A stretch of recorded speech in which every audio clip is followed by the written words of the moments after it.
Азыр биз абдан чоң укмуштуу окуянын астанасында турабыз. Буга чейин мынакей канча президент менен иштедик, алардын баардыгы ар кандай куру убадаларды берип жүрүп, тилемизип жүрүп, өздөрүнүн айткан сөздөрүн, берген убадалардын баарын биздин алдына өзүнүн алдына койгон талаптары менен милдеттерин баарын аткара албай кулап түшүштү баардыгы. Мына ошондуктан бул киши болсо абдан татынакай деңгээл менен келди, аябай даярданып алып туруп, айта турган сөзүнүн баарын таразалап, салмактап туруп, ток эткен жерин айтып, кыска-нуска элдерди өзүнө ийип туруп, тартып алып туруп, ошолордун зоболосуна, кадыр баркына, мындайча айтканда, алардын беделине татыды деп ойлоймун. Мамлекет башчысынын милдетин убактылуу, утурумдуу деп коет кыргызча. Аткарып аткан учурда бул ушунчалык сонун кылды.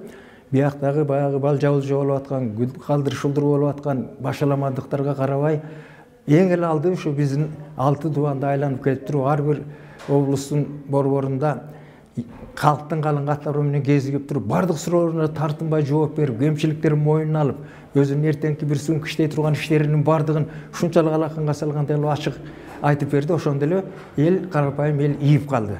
Таластан баштады. Эми кайра экинчисин карагыла, дагы таластан баштады. Жана үгүт насаят иштери деп койсок болот го, мындайча айтканда тааныш өзүнүн программасын. Таластын эли тим эле муну Кудайдын баласындай тосуп алды. Бул абдан сонун көрүнүш болуп эсептелет. Демек бул эмнени көрсөтүп атат? Буюрса, бул кишини тандап алган жолу, алган багыты абдан туура экен, таразаланган, салмактанган экен, өзү ошого ишенген экен, өзү ошого байыр алып калган экен. Жана экинчиден ошол өзүнүн көз карашын, келечекке болгон өзүнүн түшүнүгүн, анан өзүнүн саясий платформасы менен ошол аткара турган иштеринин агымын элдерге түшүндүрүп, аларды уютуп да койду, мыйытып да койду.